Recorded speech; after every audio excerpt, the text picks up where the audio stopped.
o queratotomía radial previa. El doctor invitado es el doctor Álvaro Cáceres Pinto, es asistente del Instituto Nacional de Oftalmología y actualmente está en el área de córnea y enfermedades externas.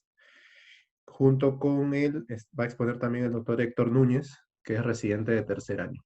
La primera parte la va a hacer el doctor Núñez y después será el doctor Cáceres quien termine la exposición. A ver, Ok, Héctor, doctor, adelante. gracias. Buenas noches. Doctor Muro, ¿podemos lanzar las preguntas para...? Sí, ahorita las pongo. Ponlas también en tu PowerPoint para que las vean. Sí, justo ya le estoy...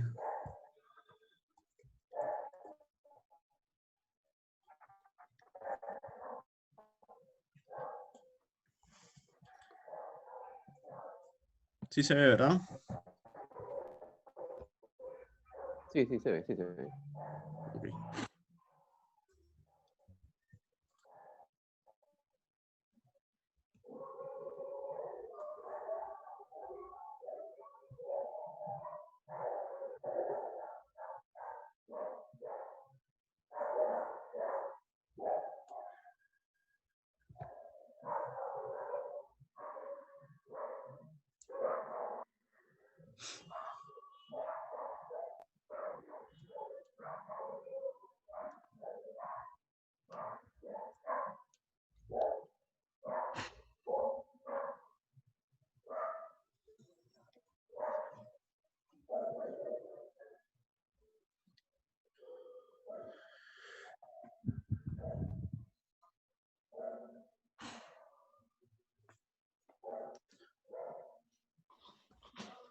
Hay una pelea de perros por ahí.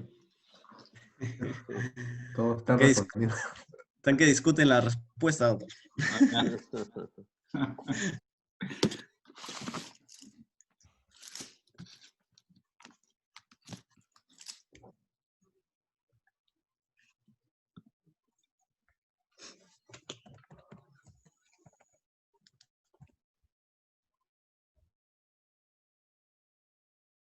Ok, creo que podemos empezar.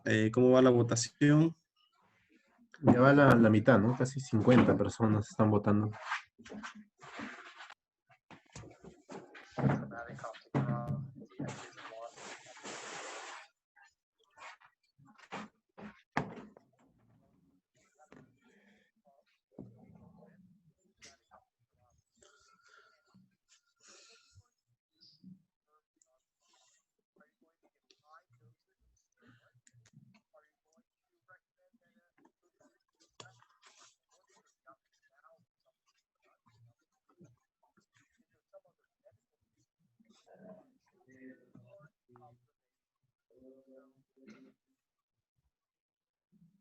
La mitad ya votó, ustedes me dirán, ¿ah?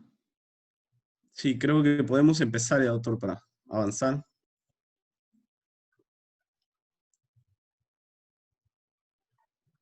Está bien, Héctor. Entonces empiezas con la revisión. Ok. Muy bien, buenas noches con todos los presentes. El día de hoy vamos a desarrollar el tema, ¿no?, de cirugía de catarata en pacientes posoperados de cirugía refractiva previa, pericalasis y keratotomía radiada. Entonces voy a hacer la primera parte. Como introducción tenemos que, bueno, pues están aumentando el número de pacientes bastante, ¿no?, en lo que respecta a lo que es catarata y cirugía previa de córnea. Y estos pacientes pues entienden muy bien el concepto de cirugía de catarata previa, así que debemos tenerlo en cuenta y ya desde ya vienen motivados para mantener la independencia de las gafas. No les gusta usar las gafas, son un grupo muy importante y también tenemos que tenerlo claro que son un grupo muy demandante. Entonces, conocer la potencia del alío en ojos con cirugía refractiva previa es una tarea pues desafiante para todos los oftalmólogos en sí, ¿no? No es una ciencia exacta o perfecta Y a pesar de las fórmulas o instrumentos modernos, siempre hay un error, incluso en ojos vírgenes que no han sido tocados esas córneas, hay un error en la predicción de entre 20 a 25% mayor a 0.5 dioptrías, según este artículo, y ellos lo mencionan pues que en ojos posoperados de cirugía refractiva este valor aumenta aún más hasta un 40%. Entonces, post cirugía refractiva de la córnea, estos resultados van a ser más sujetos a la variabilidad.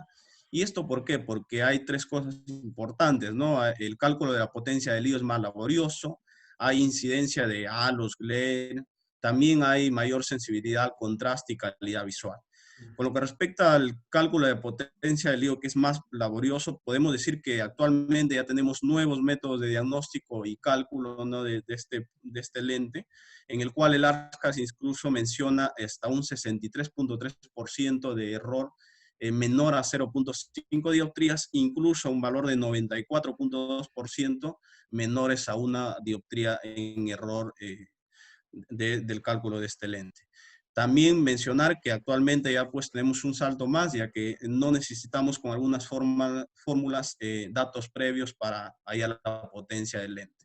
Con lo que respecta a la incidencia del glare o calidad visual, sensibilidad al contraste, pues con mejores plataformas, mejores líos en los cuales podemos nosotros corregir aberraciones esféricas o cromáticas, vamos a mejorar esto, ¿no?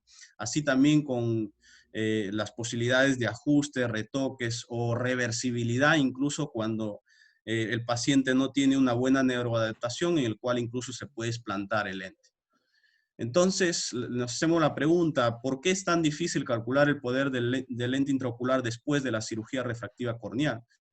Esto es básicamente a estos factores, ¿no? El error de índice queratométrico, hay un error de radio o error de instrumento, estos dos descritos que afectan directamente lo que es el poder corneal de la córnea.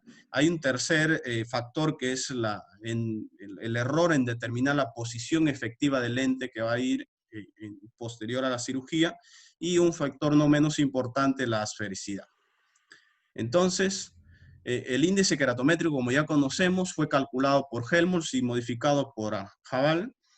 Entonces, esto tiene un valor que es 1.3375. De acuerdo a este valor, cuando hay una relación estable, es decir, cuando la relación estable entre la curvatura anterior y posterior de la córnea no está alterada, este poder corneal se puede calcular con esta fórmula, ¿no? N-1 sobre el radio.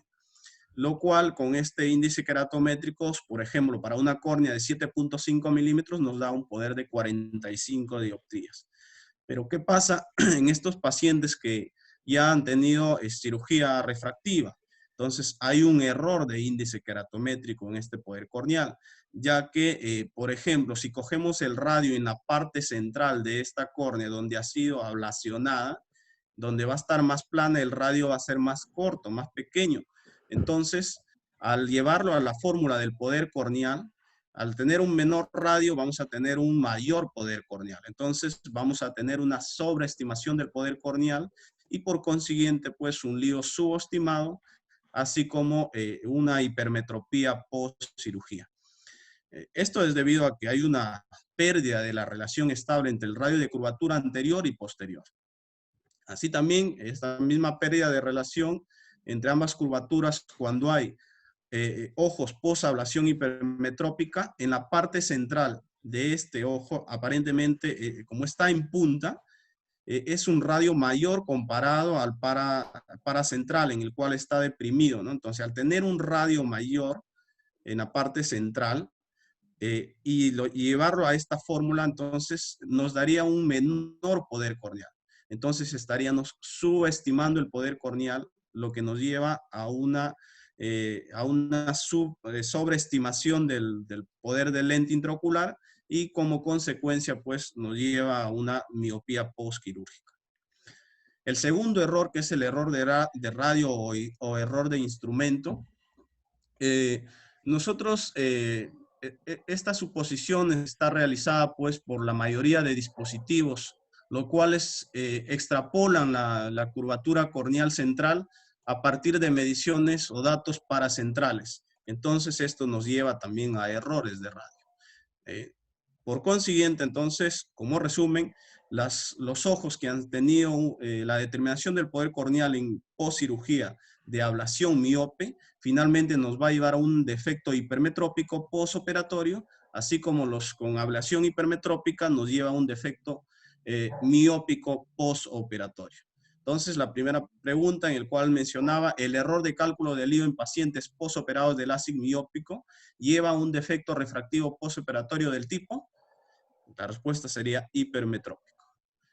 El tercer factor, que es el error que nos induce al determinar la posición efectiva del lente intraocular, como conocemos, pues acá con fórmulas de tercera generación como el SRKT o el Hofer Q o el Holiday 1, estos se basan o utilizan la potencia corneal para predecir la posición efectiva del lente, pero sabemos que esta potencia corneal está alterada, ¿no? Entonces,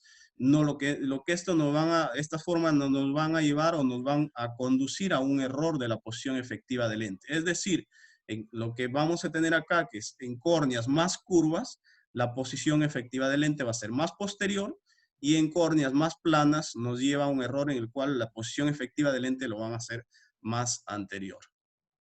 Entonces, cuando tenemos ojos posablación miópica, en la parte central, como aparentemente está más plana, ¿no? La máquina o el equipo lo reconoce como un ojo hipermetrópico, ya que los paraxiales son más curvos. Entonces, esto nos lleva a, si supuestamente es un ojo hipermetrópico, lo que le lee la máquina, entonces nos lleva a una posición estimada del lente anterior, ¿no? Pero en realidad es un ojo miópico, por consiguiente la posición efectiva real del lente va a ser más posterior. Entonces, cuando los rayos paraxiales que van a atravesar la córnea chocan en el lente, como está más posterior, lo que van a hacer es un foco posterior, el foco va a ser posterior a la retina, lo que entonces nos llevaría a un defecto hipermetrópico. Muy por el contrario, con ojos posablación hipermetrópica, lo que acá la máquina lo reconoce como si fuera un ojo miope, ¿no? Entonces lo estima la posición real, la posición estimada del lente, como lo estima un ojo miópico, aparentemente es más posterior, ¿no? Pero en sí la posición real de este lente va a ser más anterior porque es un ojo hipermétrope. Entonces, cuando los rayos paraxiales chocan en la lente acá también, como está la posición real va a ser más anterior, el foco va a ser anterior a la retina, lo que le lleva a un defecto postoperatorio miópico. El otro factor principal y no menos importante también es la esfericidad. La esfericidad, como conocemos, pues en córneas vírgenes, nuestra córnea es una córnea elipsoide prolata con un valor de esfericidad está dado por el factor de forma -1, como vemos acá en la forma, en el cual nos va a dar un valor entre 0 y -1. Cuando hay cirugía refractiva previa, esta esfericidad tiene un mayor cambio aún. Entonces, cuando tenemos una ablación hipermetrópica, esta esfericidad se va a hacer más negativa. Y cuando tenemos una ablación del tipo miópica, la esfericidad de la córnea va a cambiar o va a ser más cercana a 0. Ahora, con lo que respecta a los errores post-queratotomía radial, esta cirugía pues en los años 70 era muy realizada y así ha sido por más de 20 años hasta que se hizo más conocida lo que es el LASIK PRK. Entonces, actualmente ya se está haciendo con menos frecuencia, pero aún vemos este tipo de pacientes. Acá lo que vamos a tener es, incluso anteriormente con los equipos o fórmulas, aparentemente hacían que el índice queratométrico sea válido, es decir, que la curvatura anterior y posterior era la misma, ¿no? O sea, no perdían esa relación. Pero ya con las nuevas máquinas, incluso con el ShapeFlu, menciona, ¿no?, que se aplana más la superficie posterior que la anterior. Entonces, como hay una pérdida de esa relación, el índice queratométrico ya no es válido. Además, tiene una zona óptica pequeña, entonces va a producir un error de radio, ya que la evaluación siempre va a ser los 3 milímetros centrales, haciendo una sobreestimación del poder corneal. También, aparte de esto, durante las cirugías pueden abrir las incisiones durante el desarrollo de la facoemulsificación.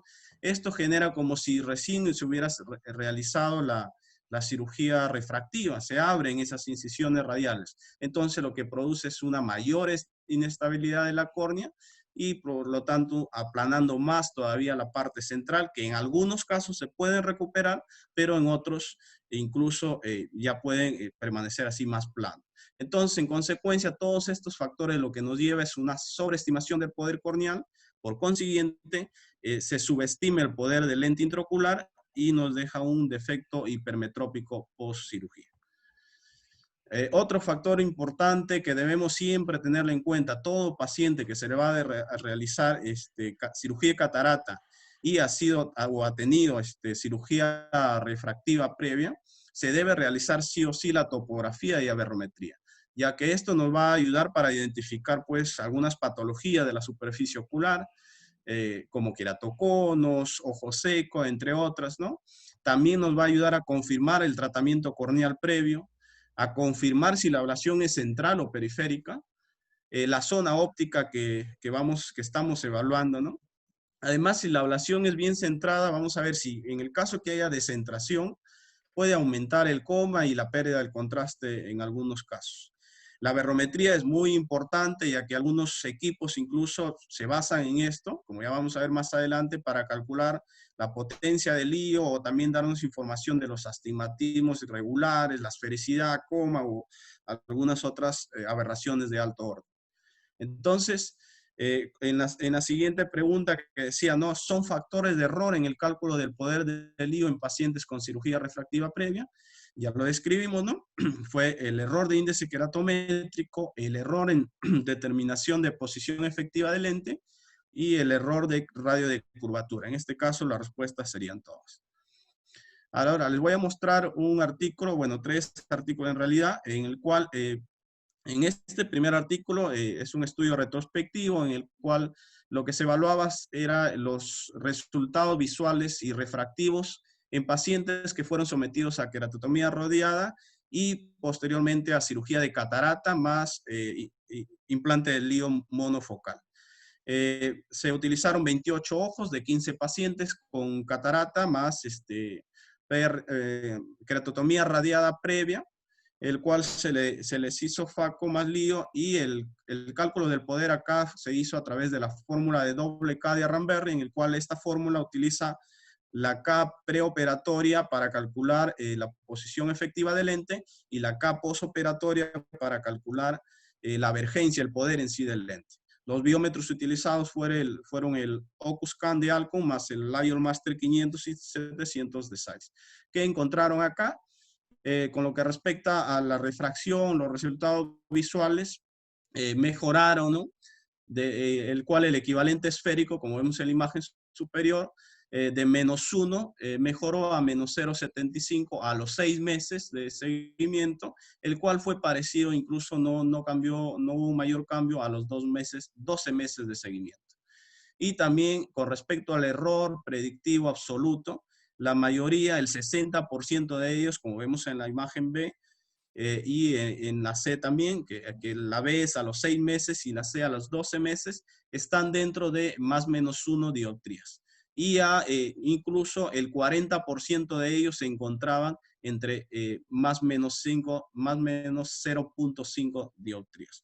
Entonces, como conclusión, nos refiere que la implantación del lío monofocal pseudofáquica ofrece una buena recuperación de la agudeza visual y una corrección refractiva aceptable en estos pacientes tratados con queratotomía radiada después de un año de seguimiento. Este otro segundo artículo es un artículo en el cual nos muestra, nos compara o nos hace un análisis de varias fórmulas acá, en el cual incluso integra más de 30 métodos para calcular el poder del lente intraocular en este tipo de pacientes, en el cual se hizo una búsqueda en PubMed y el método a utilizar dependía, menciona acá, de la información o de la data que tengamos disponible, ¿no? La data previa o no que tengamos en ellos.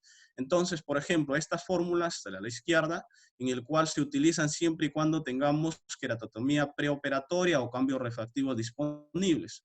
Lo más utilizado es el Barrett-Trucá, el método de historia clínica, el Sabini, mientras que si no había información previa, se puede utilizar las fórmulas como el SHAMAS-PL, el Heigis-L, también así como la fórmula el Barrett-Trucá, y una de mayor importancia como el trazo de el radio trazado, ¿no?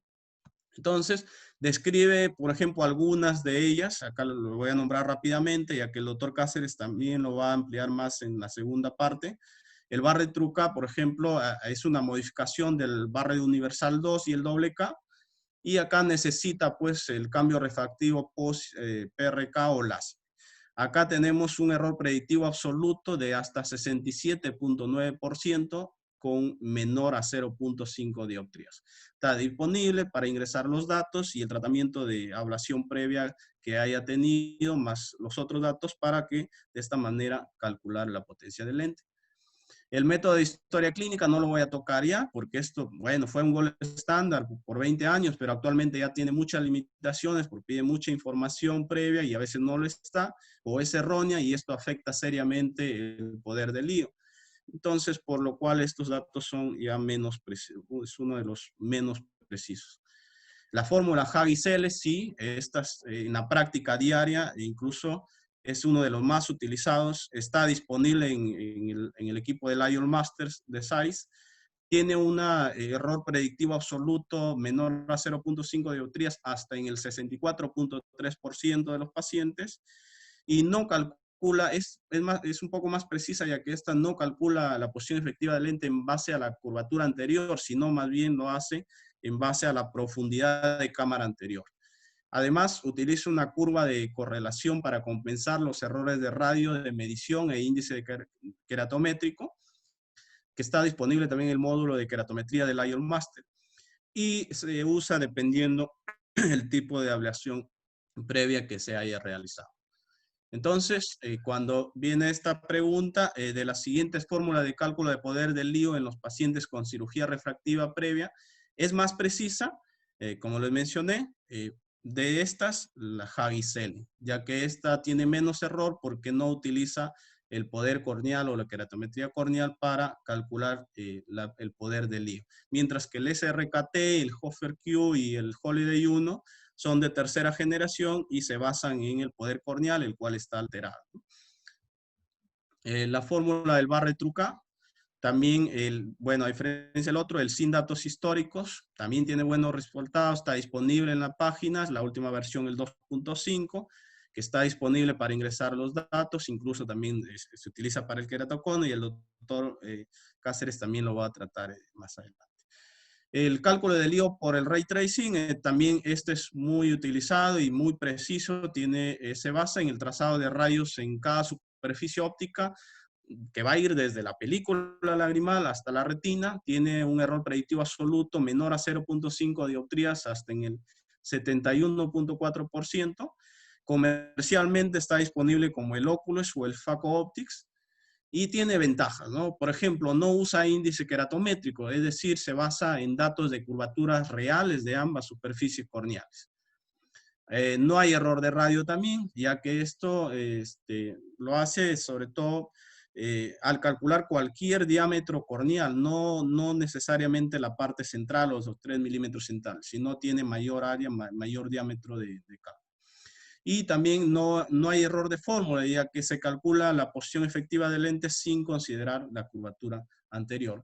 Entre otras ventajas también, que no necesita datos históricos, así que si el paciente no se acuerda qué tratamiento hizo o simplemente no trae la medida previa o exámenes previos, se puede utilizar, y puede incluir aberraciones para calcular el poder del lente, ¿no?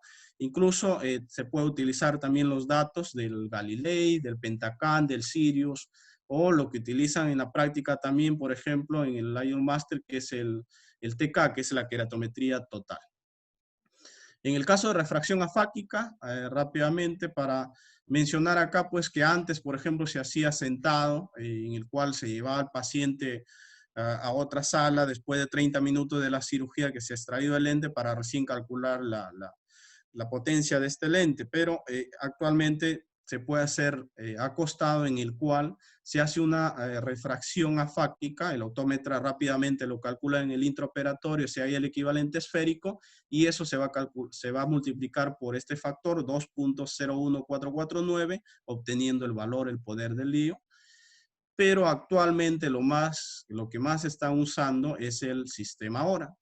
Este es un sistema, un software que está conectado al microscopio, en el cual en la misma cirugía realiza la aberrometría y el cálculo del lente intraoperatorio después, del lente intraocular, perdón, después de haber sacado el cristalino. Tiene un error predictivo absoluto de hasta 74%, menor a 0.5 dioptrías.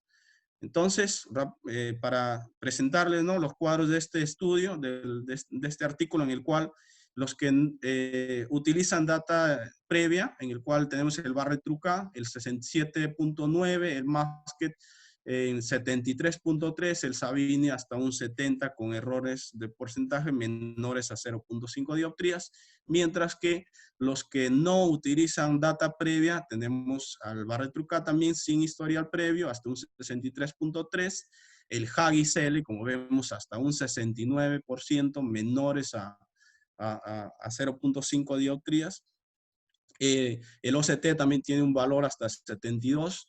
La aberrometría intraoperatoria, como les mencioné, el sistema Hora, hasta un 74% menor a 0.5 de error predictivo.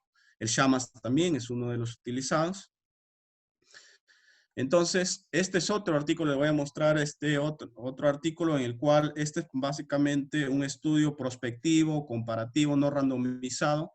Se utilizó 88 ojos con catarata y cirugía previa de láser miópico, el cual el tratamiento no fue mayor a 6 dioptrías, sino menor a ello. Fueron 44 pacientes mayores de 50 años, tenían catarata bilateral. Acá lo que comparaban es el uso. A 22 de ellos se le colocó lo que es un lente de profundidad de foco extendido, como es el EDOF Technics, el Symphony, y 22 ojitos en el cual se le colocó el monofocal, Technics monofocal. 4 meses de seguimiento. Acá tenemos los resultados, en el cual en la agudeza visual a distancia eran parecidos para ambos, tanto para el monofocal y a los EDOF. Para la visión intermedia sí había ya un poco de ventaja de los EDOF, estadísticamente significativo, incluso para la visión cercana, en el cual ya era más marcada, teniendo una ventaja los lentes EDOF. Entonces estos sí se pueden utilizar. Además, miren acá, la sensibilidad al contraste no es diferente, para ambos eran parecidos, no había mayor diferencia. Incluso los fenómenos fotópsicos para ambos grupos, tanto para el monofocal y los de visión extendida, los EDOF eran parecidos. Entonces, esto nos indica que podemos usar tanto monofocales o como lentes de profundidad de foco extendido. Le voy a presentar, es un caso clínico, es cortesía del doctor Jorge Ruiz, es un paciente de 75 años, procedente de Lima, casado, ocupación independiente, consultó en agosto del 2016 con un tiempo de enfermedad de 7 meses. Su motivo de consulta era disminución de agudeza visual de forma progresiva en ambos ojos, mayor en el ojo derecho y visión borrosa. Como antecedentes familiares, ninguno de importancia, pero personales refería a hipertensión, el cual estaba con tratamiento con captopril, diabetes mellitus también, tratamiento con metformina y cirugía refractiva hace 10 años. Es decir, el paciente tenía 65 años cuando le realizaron la cirugía refractiva en clínica particular. Entonces, a la evaluación, bueno, voy a mencionar en aras del tiempo lo positivo. En el ojo derecho tenía una agudeza visual de 20-100 con correctores, que no mejora con agujero estenopeico, y en el ojo izquierdo 20-60, que tampoco mejora con agujero estenopeico. En la córnea se veía un flap corneal en ambos ojos, y en el cristalino tenía una opacidad nuclear 2 cruces a 3 y una subcapsular, subcapsular de una cruz. Mientras que en el ojo izquierdo, una opacidad nuclear dos cruces, cortical 2 cruces y subcapsular posterior una cruz. En el fondo de ojo, sin mayores alteraciones, cambios en LPR nada más, y copa de disco 0.3, retina aplicada. ¿Qué presunción diagnóstica tenemos? Catarata senil ambos ojos, mayor en el ojo derecho, posoperado de LASIK ambos ojos, y hipertensión y diabética. Nuestro plan es realizar la cirugía de catarata, se le pide laboratorio, exámenes laboratoriales dentro de lo normal, el riesgo quirúrgico fue un riesgo quirúrgico grado 2, ecografía ocular también se le pidió, como vamos a ver ahora, biometría, topografía, como le mencioné, todo paciente posoperado de cirugía refractiva debe tener topografía corneal y su microscopía especular. La ecografía sin mayores alteraciones, volumen ocular conservado, opacidad vitreal leve, retinas aplicadas. Se le pide la biometría. Ahora, como el paciente no nos daba mayor información, no brinda mayor información, no sabemos qué tipo de tratamiento, se le pidió los 3 tipos, ¿no? Tanto para supuestamente un ojo que no había tenido ningún tipo de cirugía, en el cual nos va a arrojar ciertos valores de lente intraocular, hasta 18 tenemos por acá, ¿no? O en hasta 1650, siempre y cuando no lo tratáramos como un ojo virgen. Pero esta segunda biometría, supuestamente, suponiendo que había tenido una cirugía refractiva del tipo miope. Entonces nos va a arrojar acá otros valores, hasta 20 de poder de lente intraocular. Vemos qué tal diferencia. Por eso que tenemos que saber qué cirugía refractiva previa fue realizado para poder tener un buen cálculo de lente. Y el tercer tipo, para ver si se realizó una cirugía refractiva previa tipo hipermetrópica. Entonces, acá tenemos otros valores, ¿no? Como 17, 50, 17. Entonces, para saber en realidad cuál de los lentes voy a utilizar o cuál biometría, si no conozco, debo saber qué tipo de cirugía, ya que si, como les mencioné anteriormente, si era un paciente que se hizo una cirugía refractiva del tipo miópica, voy a tener un efecto hipermetrópico, y si es a lo contrario, voy a tener un defecto miópico. Entonces, para saber qué tipo de ablación o patrón de ablación se realizó, con la topografía voy a tener acá, voy a dilucidar, en el cual acá tenemos, por ejemplo, en la paquimetría corneal, si vemos en la parte central, 547, pero más periférico, vamos a 527, 26, cuando en realidad la periferia debe ser más gruesa. Incluso lo vemos acá en el mapa de elevación anterior, en el cual vemos este color azul, que es una depresión, un anillo periférico, ¿no? Y en la parte central más bien está aumentado. Entonces, con esto yo puedo concluir que el tratamiento que ha sido realizado en este paciente es un tratamiento hipermetrópico, ya que ellos en la parte central es en punta y en la parte paracentral o periférica es deprimida. También se le hizo su mapa de aberrometría, en el cual se tiene una aberrometría de esférico, ¿no? Esto hay que tenerlo bien en cuenta para más adelante decidir qué tipo de aberración esférica se va a utilizar en este paciente, ¿no? Tenemos difocus, astigmatis, pero astigmatismo de segundo orden también, pero el más importante es si es esférico o asférico. En este caso es esférico. Coma también tenemos. Entonces, por la topografía podemos concluir que fue un LASIK hipermetrópico. Por consiguiente, ingresamos los datos y la refracción target. Acá, como vemos, tanto con la fórmula del Shammas o el Haggis, para ambos arrojó 1750, el cual coinciden. A pesar de eso, también vemos con el Holiday 1 y el Hofer Q, también nos da un valor parecido. Mientras que con el SRK y el SRKT, vemos que hay valores más altos. Entonces, los que más se parecen, pues serían los primeros, por lo cual el valor el poder del lente estaría más o menos 1750. Entonces, concluimos que la biometría adecuada para este paciente es que se hizo una cirugía de LASIK hipermetrópico, con el cual tenemos dos tipos de lentes, ¿no?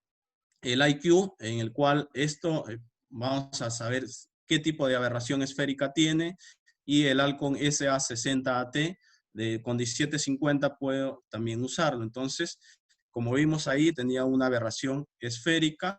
Ahorita vamos a continuar entonces, para decidir qué lente usar.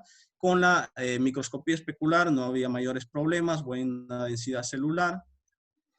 Entonces, ¿qué lente vamos a usar? ¿Y se utiliza o no la aberración esférica? Claro que sí, para mejorar el estado refractivo. Según estrategia de selección de LIO, nosotros tenemos un paciente, nos estamos enfrentando a un paciente que tuvo un tratamiento de LASIK hipermetrópico previo. Entonces, el tipo de lente que se va a usar es un LIO esférico de aberración positiva, el cual está dado en lo que veíamos ahí en las fórmulas por el Alcon A60T, ¿no? Entonces, el lente que vamos a utilizar es un lente esférico con aberración esférica neutro o positivo, el cual justamente fue utilizado, ¿no?, en el paciente. Él hace el SA60AT de 1750, ¿no?, el cual en el control postoperatorio, el primer día, bueno, no fue evaluado la agudeza visual. Al cuarto día ya tenemos una agudeza visual de 20-40, y a los 25 días llegó una agudeza visual con corrección de 20-25. Entonces, la refracción final fue de 0,50 con -1 a 13 grados. Como conclusiones puedo mencionar que conocer la etiología de la sorpresa refractiva en pacientes con cirugía refractiva previa en muchos casos nos ayuda bastante, ¿no?, a evitar los errores.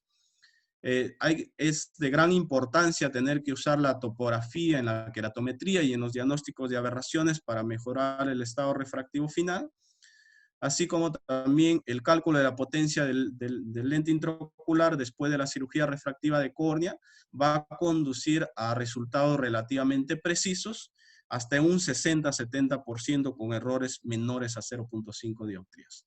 Advertir a los pacientes que en estos casos pueden ocurrir un error de predicción en la refracción y tienen que conocerlo, y además también ver la personalidad o motivación por lo que viene el paciente, ¿no? Ya que, como les dije, inicialmente este grupo de pacientes son muy demandantes. Bueno, eso es por mi parte. A continuación va a continuar el doctor Álvaro Cáceres con la segunda parte.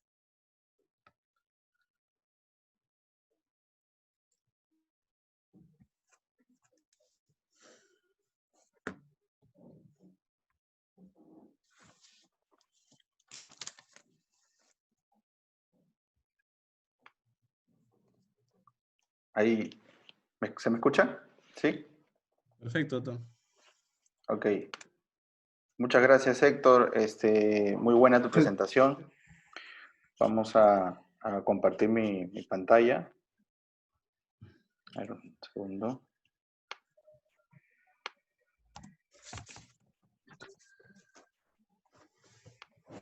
¿Me pueden habilitar un favor también para compartir mi pantalla?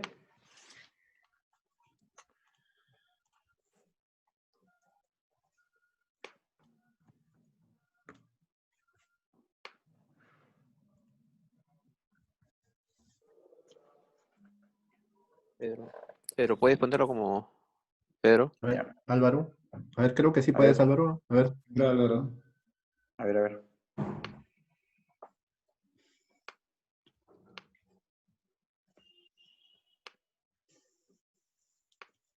¿Ahora sí? Sí, sí. Sí, se ve. Sí. Ahí está. Ya, muy bien. Entonces, vamos a continuar. Vamos a dar un repaso general, ¿no? Y un casito de este tipo de cirugía de catarata en pacientes con cirugía refractiva previa. Bueno, primero vamos a ver que estos pacientes son los pacientes, ¿cuáles son los pacientes que estamos operando ahora, ¿no? Son, como vemos aquí, los baby boomers, nacidos en 1949 a 1968. Y después nos tocará ya la generación X, que somos nosotros, que para poder hacer este tipo de cirugías refractivas. Entonces, estos dos grupos Ya algunos ya están pues con cirugías refractivas previas y necesitamos saber, con el tiempo nos va a aparecer mucho más pacientes con cirugía refractiva que le tengamos que hacer los cálculos de lente necesarios. Y como vemos y hemos escuchado a Héctor, no es fácil este tipo de cálculos, ya que genera muchos errores de cálculo. Entonces, uno de los primeros que se habló, y bueno, quizás el más antiguo, es la historia clínica, ¿no? Y también, y bueno, pero ¿para qué es importante la historia clínica, no? Porque no solamente es preguntar, ¿no? Sino investigar, recopilar información valiosa. A veces algunos pacientes sí recuerdan de qué se operaron, ¿no? Si tenían miopía, hipermetropía, astigmatismo. Entonces, todas esas cositas hay que sacárselas al paciente. Algunos, por supuesto, ni siquiera lo saben. Pero mientras más datos tengamos, va a ser mejor, ¿no? Entonces, acordémonos que la versión de los hechos no es tan objetiva. Son cirugías que por ahí tienen más de 20 años y ya vienen con catarata los pacientes. Entonces, también preguntar sobre si tuvo pues alergias, blefaritis, ¿no? Ojo seco, dermatitis, problemas en la cicatrización. Todo eso también es muy importante tenerlo en nuestra propia historia clínica, ¿no? Y como les comento acá también de que no tendrá nada que ver la estrategia quirúrgica en un paciente con historia médica poco fiable. O sea, si nosotros, puede ser la cirugía excelente, ¿sí? Pero si no hacemos el cálculo adecuado, vamos a tener pues una sorpresa refractiva importante. Tenemos que hacer el estudio de la córnea así de manera precisa, con todo lo que vemos acá. Si tenemos a la mano, sabemos que en algunas clínicas o instituciones hay algunas cosas, otras no, pero en lo posible, si lo tengamos, es lo más importante. Por ejemplo, la topografía, básico para un paciente de catarata que tenga topografía. Sea la que sea, ya sabemos que tenemos Galilei, Pentacam, Sirius, etcétera. Esos son ahorita los que nos ayudan más. O sea, tenemos que ver la microscopía especular, ¿no? La biometría por óptica. Tenemos al Lenstar y al IOLMaster. Si podemos hacer OCT visante en algunos pacientes con queratotomía radial, de repente para poder ver el espesor real de la córnea, necesitamos un visante, y a veces si tienen unas cicatrices muy pronunciadas también podrían observar, o la irregularidad de las mismas, ¿no? La sensibilidad al contraste, también para máquinas que nos den la aberrometría, la histéresis corneal, ¿no? Y el sistema de análisis de la calidad óptica, el OQS, como ven acá a la izquierda, ¿no? Que da la calidad de visión, se estudia la calidad de visión del paciente a través de imágenes retinianas. Tenemos que saber que si ese paciente tiene lentes de contacto, para hacer todos estos exámenes, ya sabemos que necesitamos 72 horas sin lente de contacto blandas y 3 semanas para lentes de contacto duras. Después tenemos que ver aquí a la izquierda abajo el índice de refracción, ¿no? Este índice de refracción de la córnea es el que va a variar en la cirugía refractiva, y eso va a cambiar todo el resultado, ¿no? En la queratotomía radial hay que investigar o preguntar el número de incisiones, ¿no? Vemos en la biometría, la biomicroscopía, cuántas incisiones ha tenido el paciente, si tiene incisiones también para astigmatismo. Antiguamente habían estas hexagonales que por ahí se puede encontrar, ¿no? Si hay incisiones bueno, hay que ver la profundidad, ¿no? Qué tan profundo era, si están rectos, la distribución. Por ahí también en algunas ocasiones he encontrado que estas cicatrices, ¿no? Leucomas de la cirugía de queratotomía radial a veces no son asimétricas, totalmente simétricas, y eso pues ocasiona también mayor astigmatismo. Si también la zona óptica es importante, si son zonas ópticas más pequeñas pueden tener también un poco más de problemas. Y el lío recomendado en este tipo pues son los monofocales asféricos, ¿no? Negativos, o una lente ajustable a la luz, como lo comentó también Héctor. En el PRK hay que ver en la biomicroscopía cuánto es la fibrosis residual, ¿no? El Hayes, todo eso también va a importar en los resultados, ¿no? Es cuestión de decirle al paciente lo que tiene para que el paciente sepa cuáles son los resultados o el pronóstico de la cirugía. Tenemos que ver la calidad del epitelio, por supuesto, y el lío recomendado aquí es un monofocal esférica para pacientes intervenidos con PRK hipermetrópico y una lío asféricas neutras o negativas, ¿no? Las multifocales, en casos seleccionados, tanto de la SIG, PRK o queratotomía radial, va a depender de muchas cosas colocar un lente multifocal. Primero, que por ejemplo en un LASIK o un PRK, de que la ablación sea totalmente central, que no haya descentración de la ablación. Basta que haya descentración de la ablación y ya colocar un lente multifocal sería pues terrible porque el paciente empieza a quejarse, tendríamos mayores aberraciones y no es aconsejable. Aparte que los lentes multifocales, como le digo, pueden producir glare, ¿no? Halos, así que hay que tener mucho cuidado, solamente en casos, como le dije, muy seleccionados. En la SIG también hay que ver la calidad del lentículo que tenemos en el paciente, la integridad de los bordes, ¿no? De la herida. ¿Esto por qué es importante? Porque si los bordes no están muy bien cicatrizados y nosotros vamos a entrar con el cuchillete para el faco y por ahí el flap, bueno, la zona óptica ha sido grande y nosotros nos vamos a una parte anterior, muy anterior a la córnea, podemos alterar esa zona del borde del flap, ¿no? Y tener problemas. Hay que ver presencia de pliegues o estrías, si está bien limpio la interfaz. Acordémonos que también en las charlas anteriores que hemos tenido, hemos hablado en la charla de complicaciones en cirugía refractiva, el síndrome de interfase de fluidos, ¿no? En estos casos de pacientes que son operados de cirugía LASIK. Acuérdense que hay dos tipos, uno que solamente se operó de LASIK y el otro que se hace una cirugía de catarata con LASIK previo, que estamos hablando en este caso. Cuando aumenta la presión ocular por respuesta a corticoides, ¿no? O a déficit de la bomba, lo que va a haber después de la cirugía de catarata, vamos a tener líquido en la interfase de LASIK. Vamos a tener una visión distorsionada y hay que cambiar, no hay que colocar pues, corticoides como ya hemos visto, sino AINES y podemos colocar gotas para bajar la presión y este líquido que hay en la interfase pues se reabsorbe y tener pues sus controles con el OCT visante para determinar que ya no hay líquido en la interfase. Crecimientos epiteliales, el lío recomendado aquí pues es un monofocal esférico, ¿no? Para pacientes intervenidos con con LASIK hipermetrópico y lío con esféricas neutras también. Y multifocales, como ya dijimos, en casos seleccionados. El cálculo biométrico, ¿no? Como ya también había comentado Héctor, las fórmulas de tercera generación, pues tienen esa poca predicción para este tipo de casos, ¿no? Como el SRKT, el HOLODY-1, el HOVRE-Q, son buenas en ojos normales, pero sin o pocas con aberraciones, pero no son las ideales, ¿no? Para ojos con aberraciones como son los operados de cirugía refractiva. Entonces, ahí hay que ver pues, la posición efectiva del lente, ¿no? Si vemos, como le digo, empleamos fórmulas de tercera generación, ¿no? Que se basan en la longitud axial y en las keratometrías, acá le he puesto así como si fuera un semáforo, ¿no? Rojo, no usarlas.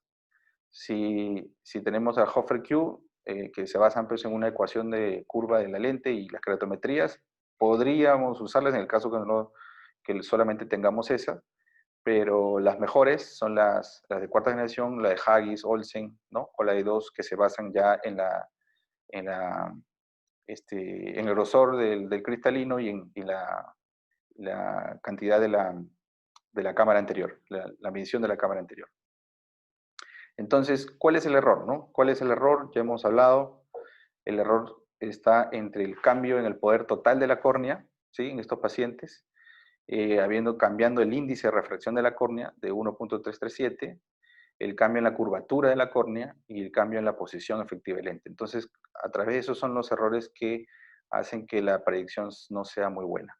Entonces, para poder saber o que nos ayude. Por ejemplo, el Pentacam utiliza pues formas de llamas, de Olsen, de Holiday, y aquí, por ejemplo, podemos ver algunas cosas que nos pueden ayudar para no colocar un tipo de lente o sí colocar un tipo de lente. Por ejemplo, aquí en el número 1, hablando del astigmatismo irregular a 4 milímetros, como ven abajo a la derecha, por ejemplo, en este paciente, bueno, este paciente no tiene una cirugía refractiva previa, pero es para que vean cómo estos datos nos pueden ayudar. Entonces, en este caso, por ejemplo, el total corneal irregular, astigmatismo irregular, es de 0.10, y si, como indica acá, si es menor de 0.3, está perfecto para un multifocal. Si es de 0.3 a 5, hay que hacerlo con precaución.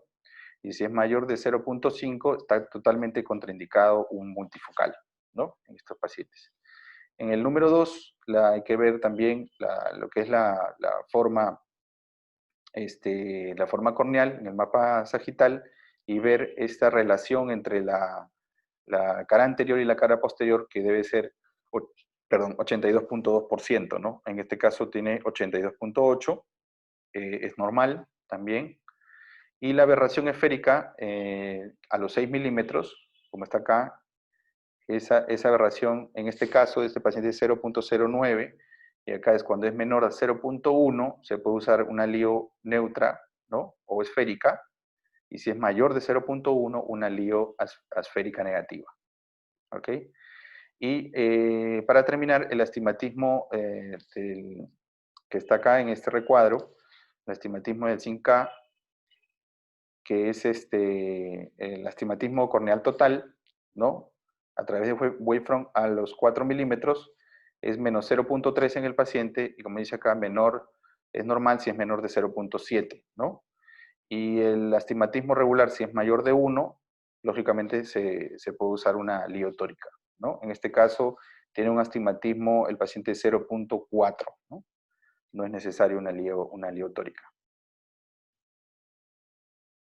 También hay que ver la calidad óptica de la córnea, como vemos con ojos, eso lo vemos en el polinomio de Zernike, en el Pentacam o en el Galilei, ojos con aberración esférica, ¿no? De 0.10 o mayor, hay que colocar un LIO asférico, ¿ok? Si tenemos ojos también en el polinomio, en el cuarto nivel, alteraciones de alto orden, menor a 0.10, debe implantarse también lentes esféricos, ¿no? Si fuera un láser hipermetrópico previo, se debe hacer un lente esférico. Y también, si tiene ojos con aberraciones de alto orden, mayores a 0.33, no sería candidato a un lente multifocal. También de esa manera podemos evidenciar o ver que si son candidatos a multifocales o no. Tenemos las fórmulas gratuitas que tenemos en el ASCAR. Como ven al lado izquierdo, cuando entran al calculador, se les presenta este cuadro donde le dicen si tiene pues LASIK o PRK previo miópico, o LASIK o PRK previo hipermetrópico, y previo a la keratotomía radial. Entonces ustedes escogen uno de esos y les sale estos tres, ¿no? Cuadros, cualquiera de estos tres, para poder llenar los datos.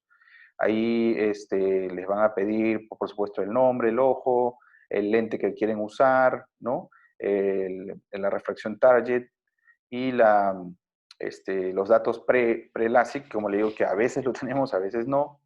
Le piden la refracción y la keratometría, y los datos post-LASIK que lógicamente sí lo vamos a tener cuando viene el paciente, ¿no? Tenemos la refracción, la esfera, el cilindro y el vértex, y la tomografía, bueno, les da varias opciones, si es que tienen el OCT, el Atlas o Pentacam o el Galilei. Bueno, y después tiene abajo los datos de la biometría, que podemos usar el IOL Master, también colocándole ahí la keratometría más plana, más curva, la longitud axial, el ACD, ¿no? La longitud del cristalino y el Y2Y. Las constantes del lente que van a usar, ¿ok? En las fórmulas correspondientes, en el HOLA y en Haggis mayormente colocamos, y se coloca calcular. y les va a dar, como vamos a ver en el caso último que voy a presentar, cómo le da los datos. Este es otra fórmula gratuita que también está en internet, que es de la Asociación Asia-Pacífico de Cataratas y Cirujanos Refractivos, y que también tiene el Barretruca en la fórmula que tiene para los operados de LASIK, PRK y keratotomía radial. Y también es completar los datos, ¿no? Básicamente es las constantes, el nombre del médico, si es un LASIK, como le dije, miópico, hipermetrópico, y los datos también de longitud axial. Es muy parecido al que ya les comenté. Todos estos datos se llenan, mientras más datos, porque a veces cuando son pocos datos, ahí uno pone calcular y el mismo sistema le indica de que es insuficiente, ¿no? Que necesita más datos para poder calcular o darle un valor promedio. Otro calculador también gratuito está en WWW Power Club, que este es un calculador de Hofer y Savini, donde tiene muchas fórmulas también dentro y que se pueden adaptar. Pero bueno, este es un poquito más largo, más engorroso, pero también ha dado también con buenos resultados para algunos. Acá hay otro que también es gratuito de Ocular MD, pero se tiene que hacer un registro previo del médico oftalmólogo.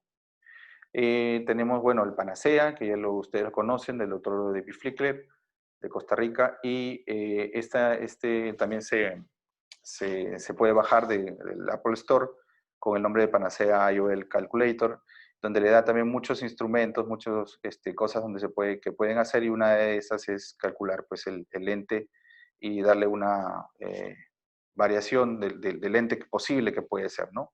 Esto también, el Panacea mejora todo eso, las fórmulas para tener una mejor posición efectiva del lente, un poder corneal real también, ¿no? La esfericidad también la mide, esfericidad corneal, relación también de la curvatura anterior y posterior.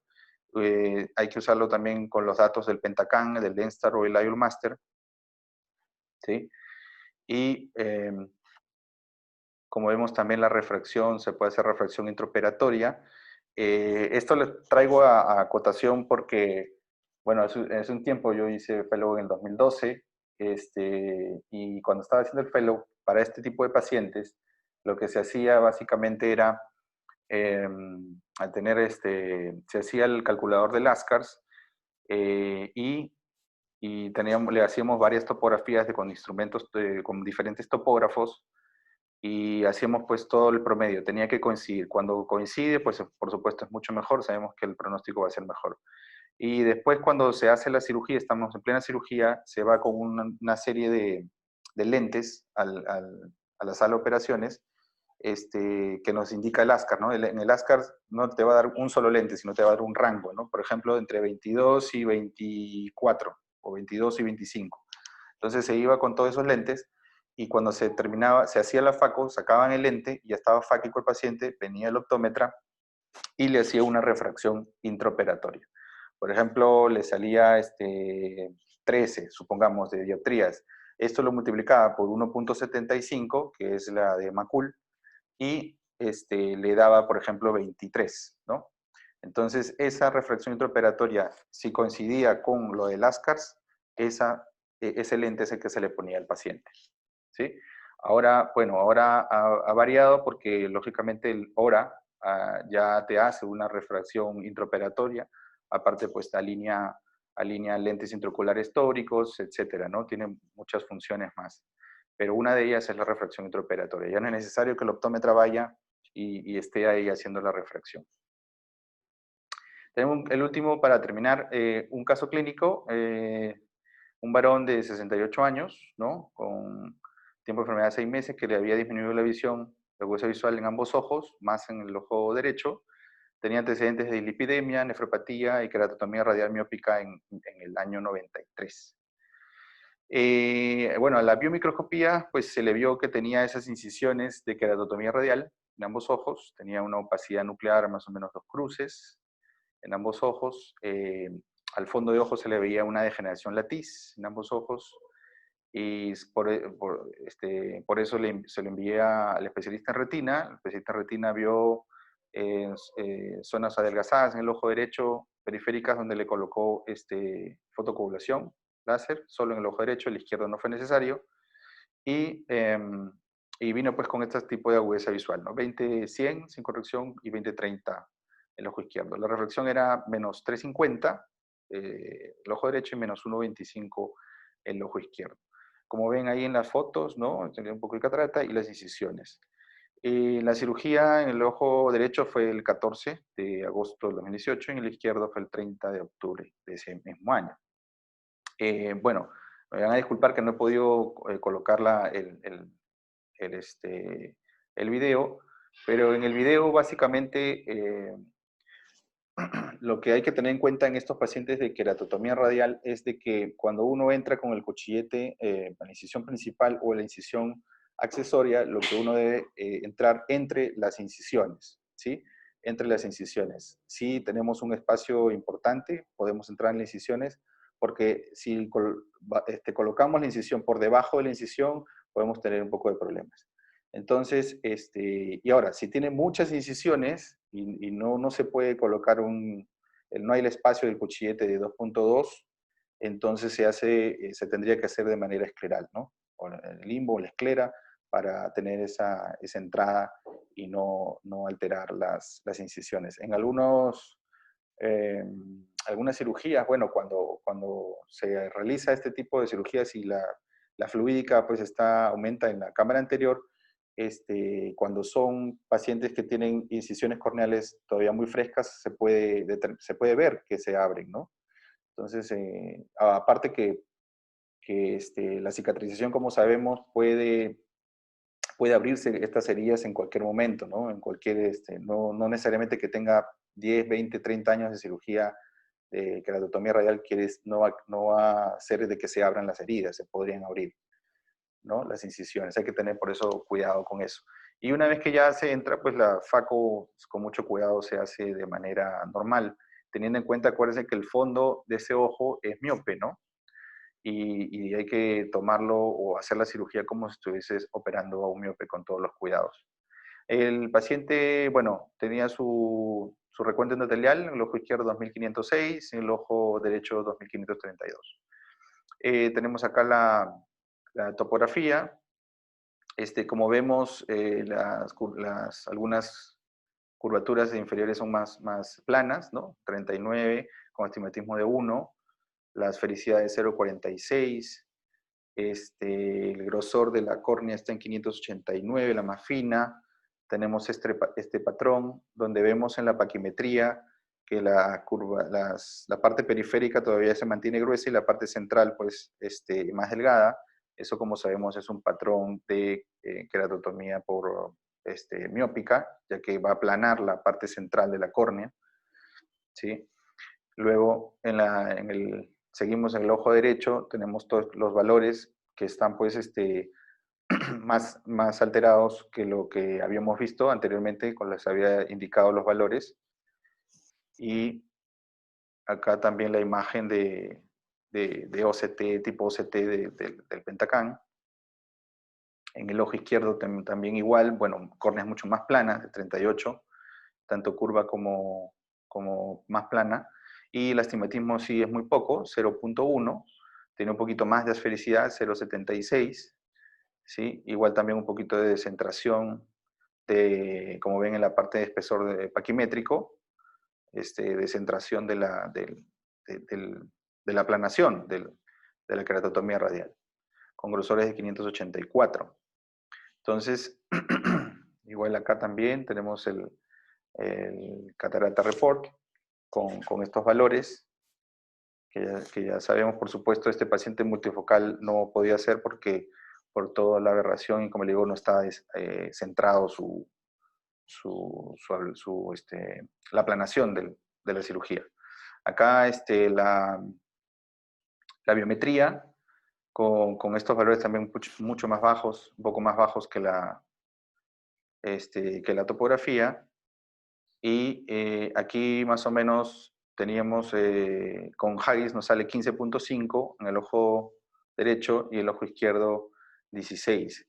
Este paciente se le colocó un lente de 15.5, pero no por eso, sino porque se le hizo el calculador de Lascars, donde se entró, como le dije, todos los valores. Acá tenemos la refracción post, ¿no? Como les había dicho, menos 350 con menos 0.50.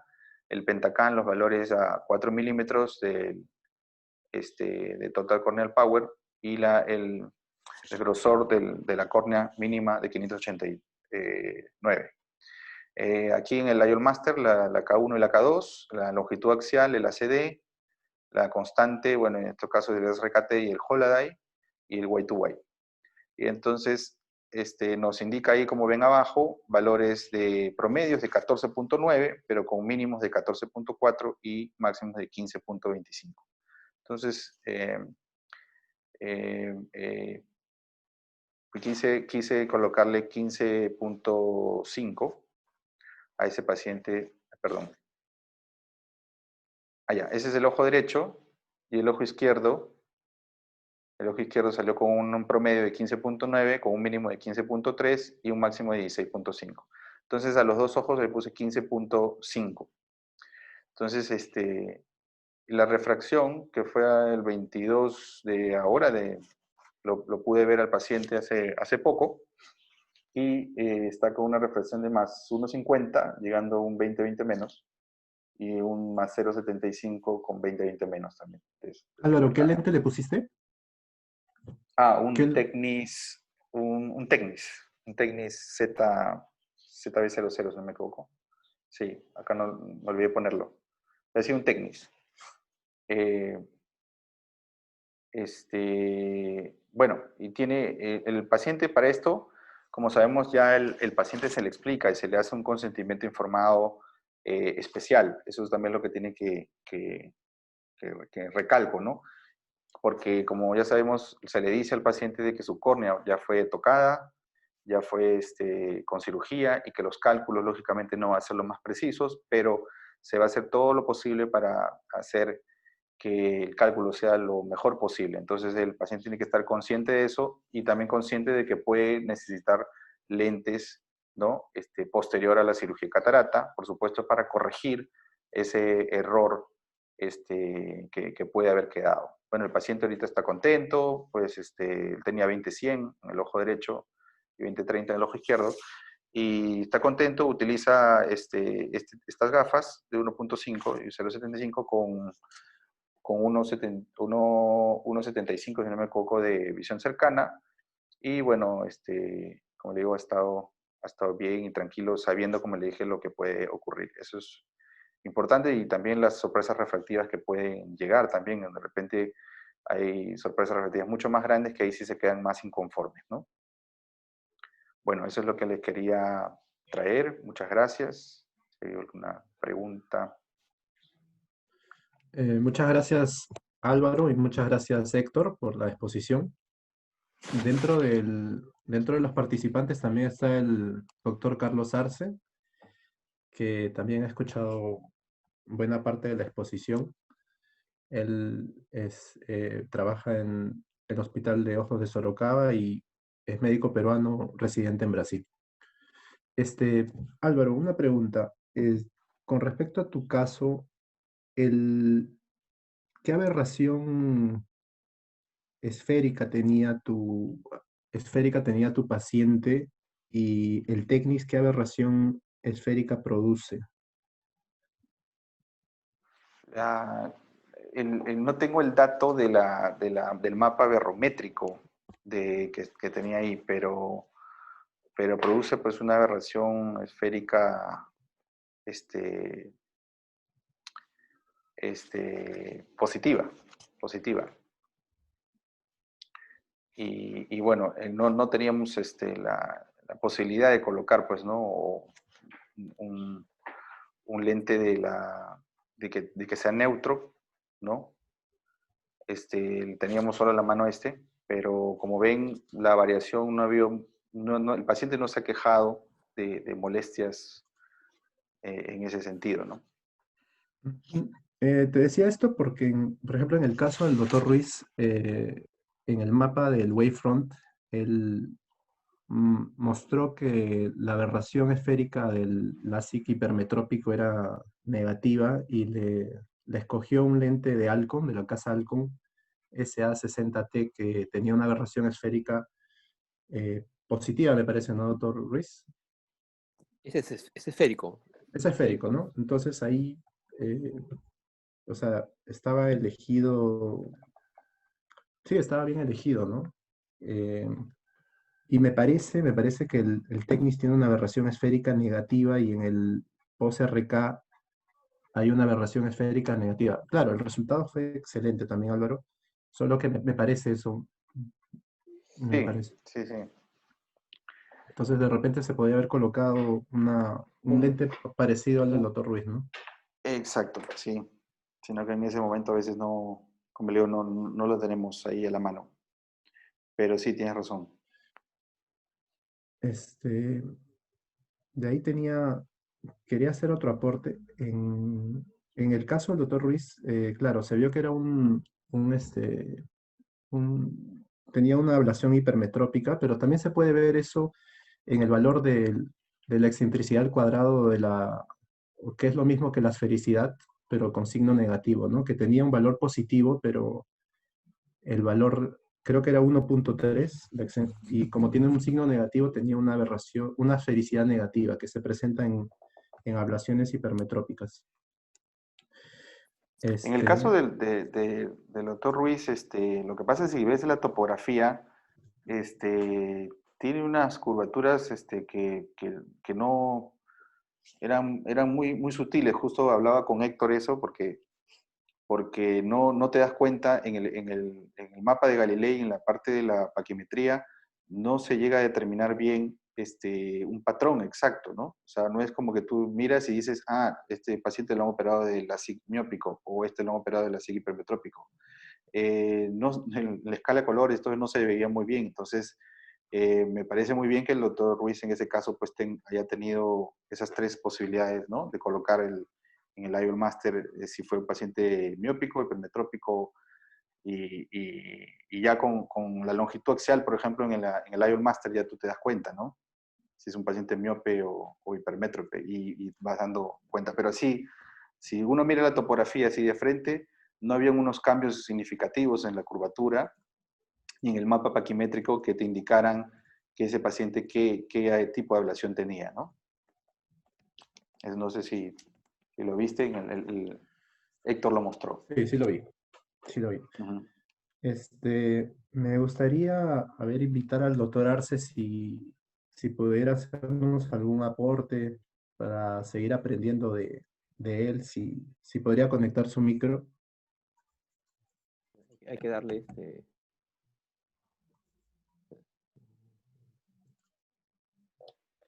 A ver, doctor Muro, si le puede activar el ¿Aló? audio al doctor Arce, Carlos Arce. ¿Me escuchan? Doctor Arce, sí, buenas Buenas noches, noches, doctor. ¿cómo están? Buenas Son noches, las doctor. 11:15 en Brasil. Más o menos. Pero es sábado chico, o sea, viernes, ¿no? Bueno, la aberración esférica total de la córnea es... no voy a usar el video, ¿ok? Ya estoy Ya, ok. metido ya estoy metido Solo el en audio. el sobre,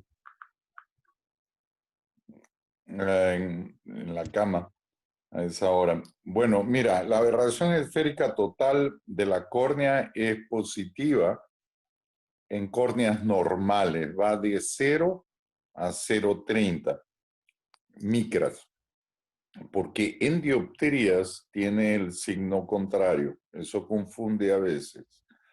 En el operado de miopía, la aberración esférica generalmente es mayor de 0,30, casi nunca aún en patrones de ablación optimizados, casi nunca es menos de 0,42.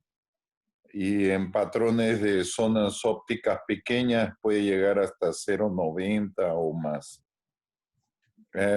Las córneas que tienen epsilon cuadrado 0 son esféricas y esas van a tener aproximadamente una aberración esférica de 0,30, 0,28, 0,30. Lentes esféricas también tienen una aberración esférica en micras de 0,25 a 0,30. Cuando una córnea llega a tener un 0,60 en la superficie anterior, entonces no necesitas Plácido, no necesitas Galilei o Pentacam o tomógrafo, un Plácido sería suficiente y te da un factor Q de menos 0,60, 0,70 en 8 milímetros. Tú ya sabes de que esa córnea tiene una aberración esférica total de aproximadamente 0, neutro. ¿Ok? Y un épsilon cuadrado superior a 0,60, especialmente a partir de 0,80, y con mucho mayor razón por encima de 1,0, o sea, un factor Q de menos 0,80 o menos 1, como dijo Víctor, tienen signo contrario, pero el mismo valor. Entonces, esa córnea ya tiene aberración esférica negativa. No debes colocar lentes con esféricos con aberración esférica negativa en córneas que tienen aberración esférica negativa, como los posoperados de hipermetropía, queratoconos o a veces las pelúcidas también. Entonces, creo que era eso lo que había que aclarar en relación a la confusión que parece que había. Sí, muchas gracias, doctor Arce. Hay una pregunta, dice Víctor. Sí. Sí, hay unas preguntas, Doc. A ver, vamos a empezar por el doctor Juan Francisco. Pregunta, las fórmulas para pacientes en postcirugía refractiva, ¿se incluye también a los pacientes post-SMILE? Por lo que entiendo es también si esto aplica para los pacientes post-SMILE, si te pueden hacer uno Barrett-Trucay o Total Corneal Power. Pues entiendo que sí, ¿no? Entiendo que sí, pero pues no tenemos un calculador online sobre eso, todavía no se ha visto, ¿no? Pero igual pues se debe alterar igual altera la biomecánica también de la córnea, menos, pero yo entiendo que sí debería también tener lo mismo, ¿no? Tener alteración en las curvaturas, por supuesto, y generar problemas del cálculo. Es interesante esa pregunta, ¿no? Bueno, en realidad tampoco, en realidad el SMILE es recién en 2008 creo que empezó, o sea, recién tenemos 12 años, ¿no? O sea, todavía no deben estar llegando pacientes con catarata todavía, ¿no? Sí. Probablemente por eso no es pronto todavía, ¿no? sabe mucho, ¿no? Pero sí, definitivamente tiene que haber una alteración. Hay que ver cómo se comporta, en realidad, Claro. no sabemos, no tenemos experiencia todavía, ¿no? Claro, al haber una alteración entre la curvatura posterior y anterior, también habría que ver si hay algunos estudios. Pregunta la doctora Gladys Delgado si para cálculo de líos en estos pacientes es mejor el Total Corneal Power Mean o el Total Corneal Power Central del Galilei. ¿El Total Corneal Power medio o el central? Supongo que para pacientes post-queratotomía radial. O Álvaro, ¿tú tienes alguna experiencia? Porque te vi haciendo la calculadora de la ASCARS o de la PAC, ¿no? Pero si tienes alguna experiencia usando el Total Corneal Power del Galilei. Del Galilei, no, pero entiendo que igual los entre 3 milímetros centrales, o sea, debería ser el central. Es el que, si es lente monofocal, es mejor repetir 2 veces el central. Si es lente tórico, hay que usar el flat y el steep Total Corneal Power. El TCP, IOL Flat y el Steep. El TCP, IOL Steep y Flat, ¿no? Sí, Ah, ya, sí está es bien. tórico. O repetir 2 veces el TCP central. Sí, pero repetir 2 veces es para un lente monofocal, Ah, no ya. tórico. Si es tórico, usar el Flat y el Steep. Ah, interesante. Hay Ah, ya, está una bien, ¿no? pregunta, ahí, doctor, bueno, eso no sé, Álvaro, si tú podrías responder. ¿Tiene que ver el número de, de cortes de keratotomía radial para el tipo de fórmula que usar? Porque yo una vez leí que hasta 8, ¿no? Menos de 8 y más de 8 es un valor que determinan qué tipo de cálculo hacer. ¿Sabes? ¿Has leído algo sobre eso? No, en realidad pues no lo especifican, solamente especifican la keratotomía. Pero eso va básicamente para poder saber entrar por dónde, ¿no? El cuchillete. Es otra cosa, ¿no? Pero referente al cálculo, sí, referente al cálculo no. Claro, para cuando son más de 8 cortes, 2 y 16 cortes, sí, definitivamente no es casi imposible que uno entre por la córnea clara, tiene que entrar limbar lateral. Pero para el cálculo de lente, no sé si el doctor Arce tiene algo sobre eso, doctor, si el número de No. cortes varía en el cálculo del lente. No, yo utilizo el Total Corneal Power para toda córnea modificada. Ya. Aquí yo nunca he calculado para un Smile o un Clear, pero sí he calculado para anillos y para otro tipo de patologías. Trasplante. Muchas gracias, doctor. Muchas gracias. Acá hay una Gracias, pregunta doctor. del doctor Waldo Loaiza. Si en pacientes con cirugía tipo presbión, donde se aumenta la aberración esférica para aumentar el rango de profundidad de foco, ¿qué consideraciones en la elección del lente intraocular? No tengo experiencia con ese tipo de cirugía. Tampoco, no. No, yo tampoco tengo. No, tampoco, no. De hecho, este tipo de evaluación, ¿no? No tengo experiencia, ¿no? No sé si Waldo tú, bueno, Waldo tú Habrá tienes hecho. la máquina, ¿no? De repente tú has ¿tienes una experiencia sobre eso?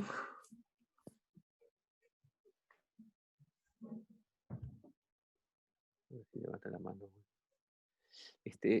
Hay algo importante eh, que debemos saber es el tiempo de estabilización de una cirugía, un paciente postoperado de keratotomía radial, ¿no?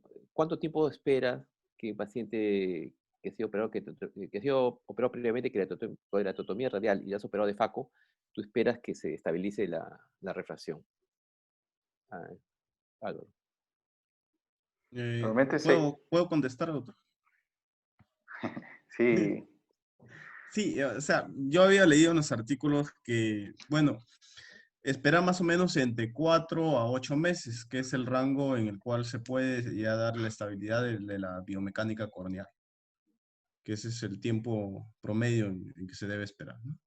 Bastante, ¿eh? claro, 6 meses es un buen número, ¿no? Después de 6 meses ya la córnea se estabiliza Ahora, por también a completo. veces uno opera a un paciente de postkeratotomía radial y te dice que de mañana ve mejor que de tarde y como que les varía la refracción, ¿no? Entonces, pero, pero buen aporte, o sea, que esperar 6 meses, ¿no?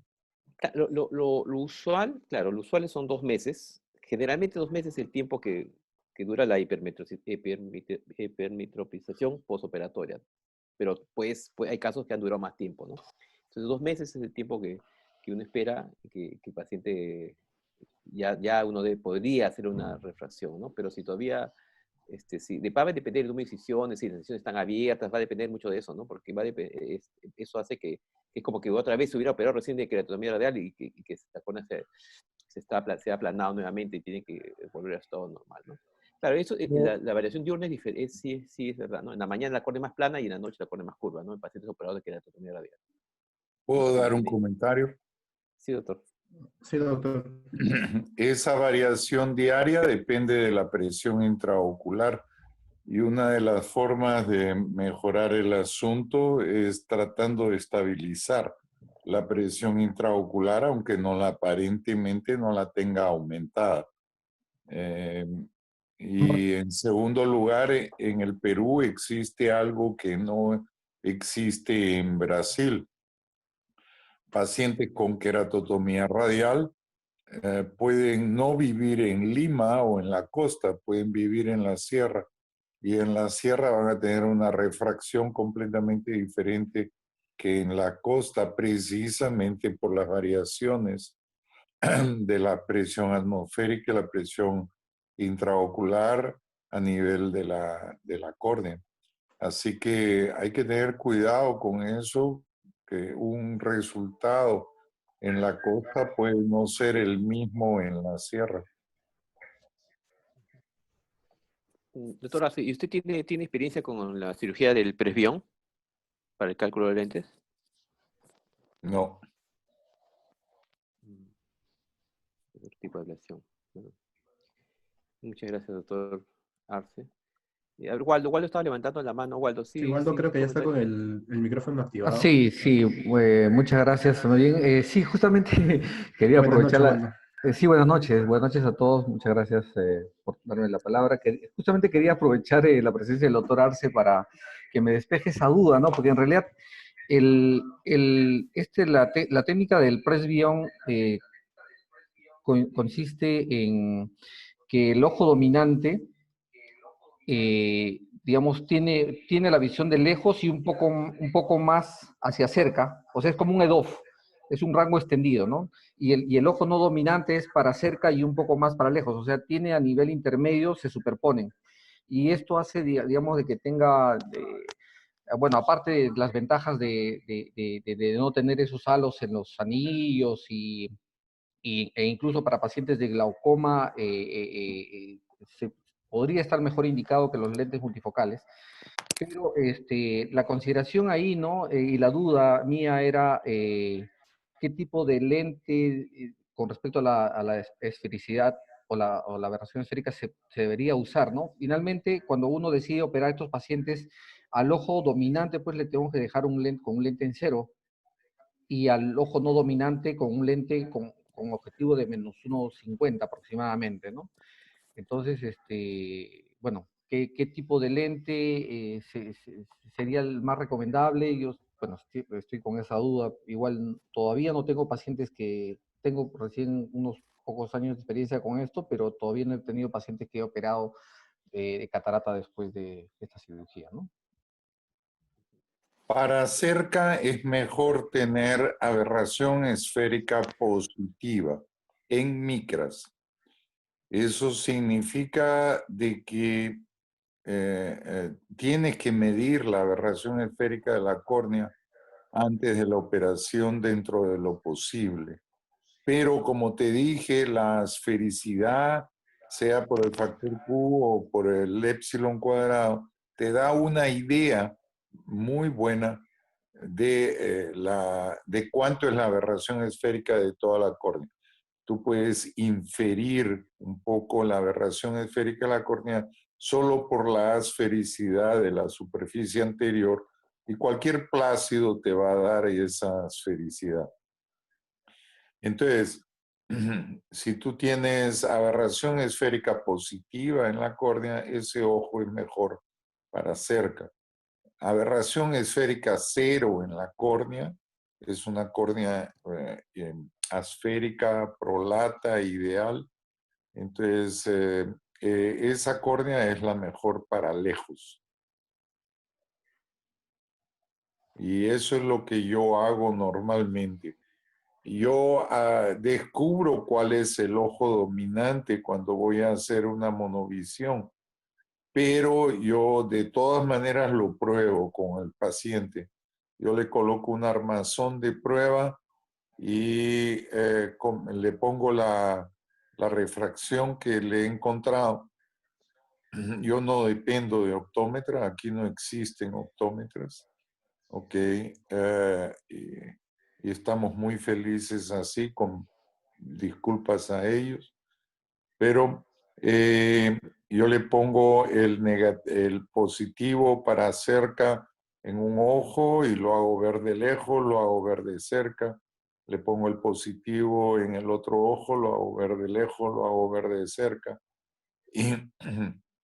Y, así yo me guío para escoger cuál ojo va a ir para cerca, cuál ojo va a ir para lejos. Si yo tengo que colocar un lente solo monofocal no tórico en uno de los ojos y un tórico en el otro, yo tal vez me incline a preferir el monofocal no tórico para cerca o, perdón, para lejos, porque dependiendo del paciente también y de las necesidades. Si es un viejito.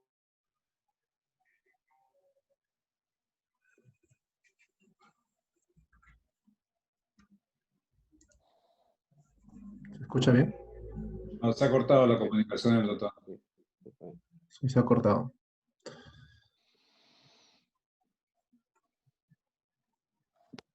Bueno, creo que interesantes datos ahí, Waldo. Creo que has estado tomando nota. Y una pregunta Waldo, ese presbión es como el intracor, o sea, es una ablación multifocal en la córnea, ¿cierto? Claro, justamente se diferencia de los otros sistemas porque no es un sistema de anillos. Lo que hace es, utiliza un fenómeno natural de lo que ocurre naturalmente, que hay algunas personas incluso tienen un rango extendido de visión porque tiene una mayor aberración esférica, y por eso la visión puede tener un mayor rango de visión en cuanto a distancias, ¿no? Entonces eso se aprovecha y, digamos, se plasma en la córnea. Entonces es como es muy parecido a los lentes EDOF, pero sobre la córnea. En uno, digamos, en el de distancia, el EDOF está de lejos y un poquito para cerca, y en el de cerca, pues el de cerca y un poquito para lejos, ¿no? Y hace de que en la zona, hay una zona que coincide en ambos, que es en la zona intermedia, ¿no?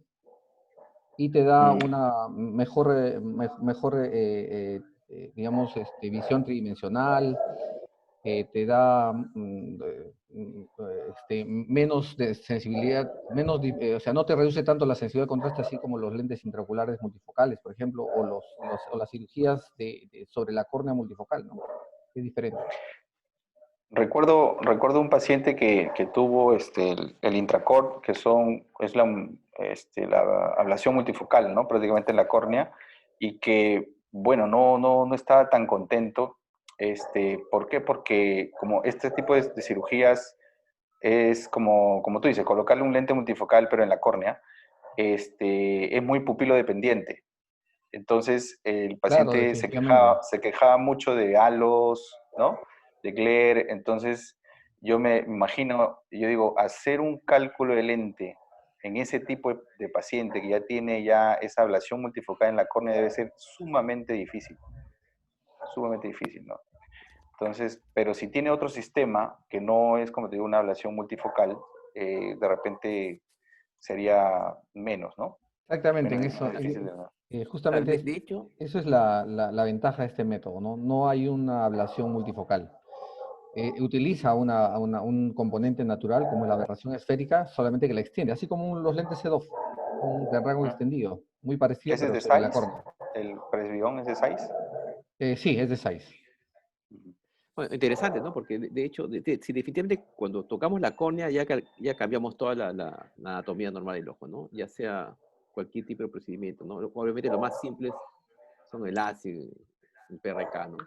De ahí a lo demás que se haga, definitivamente va a haber más dificultad en el cambio o va a causar algo más adelante. No sabemos todavía, ¿no?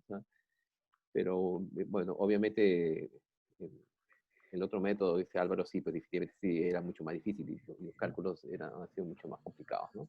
Sí, me dice el el doctor, paciente me dice el doctor, tenía que estar con pilocarpina diluida, era todo un caso. O me brismodil. dice el doctor Arce que ha tenido problemas con la batería del celular, por eso Ay, sí. no pudo seguir. Y a ver si hay alguna otra pregunta del grupo. O sea, multifocalidad en pacientes post-queratotomía radial, Álvaro, no lo indicarías. O poner un lente Eh, panóptico. bueno, como te digo, yo he visto mucho que lo usan, algunos doctores, ¿no? Pero como le comentaba, por ejemplo, a Héctor al hacer la charla, ¿no? Estaría dejándome llevar por el médico que hizo la cirugía primero. O sea, ¿en qué sentido? En que, como vuelvo a repetir, para colocar un lente multifocal, tienes que tener ciertos requisitos indispensables, como te digo, que la ablación, que la cirugía prácticamente haya sido limpia, ¿no?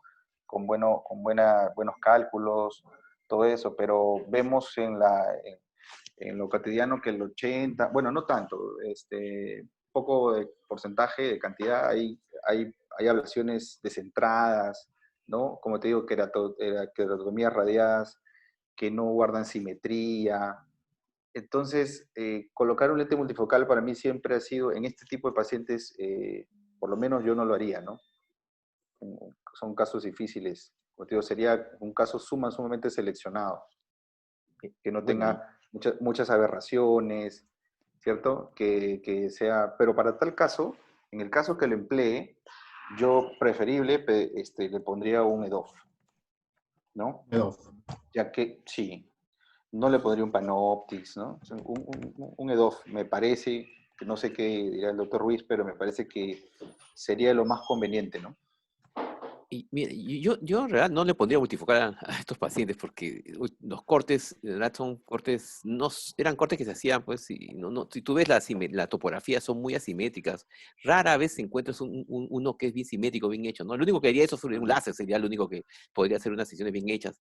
Entonces, un lente multifocal en estos pacientes lo veo muy complicado. Mira, yo los pacientes que he operado, y incluso tengo un caso, un amigo que lo operé y normalmente casi todos van a hipermetropía, ¿no? Claro, tu caso no fue hipermetropía, se quedó en miopía, ¿no? O sea, pero quedó después, posoperado, Sí, quedó hipermétrope. Pero ese paciente, bueno, sí. habría que esperar a ver qué pasa. Pero mi paciente tenía más 8 y más 7, y él era menos 3, menos 4 de miopía cuando estaba en el colegio. Y lo operaron, y yo lo operé hace 2 años, 3 años. Y tenía con más 8, con menos 4 y más 9 con menos 5 de astigmatismo. Yo nomás le puse un monofocal, no es este caso, le puse un monofocal esférico, creo que fue un lente 30, 35, y me quedó con con más 0,50 y con menos 3 y con más 1, con menos 3. Me quedó un poquito hipermétrope. Pero él tenía un lente más, imagínate, tenía un lente de lejos de más 8, ¿ah? Más la prevista que tenía más 2. Era un lente, pues, parecía foto de botella, gruesísimo, ¿no? No podía ni para leer, era incómodo para manejar. Y él tenía una córnea, lo importante es que estos pacientes tienen una córnea multifocal. O sea, en realidad el paciente, él puede leer sin lentes ahora. Yo le puse un monofocal y varios pacientes de estos, como tienen las curvas, las cortes, que son los inferiores, son curvos, ellos pueden leer sin lentes. Bueno, no sé, pues cuántos habré operado, unos cerca de 8 o 10. Y de ellos, varios, bueno, no número, pero por lo menos 3, de hecho, leen sin lentes.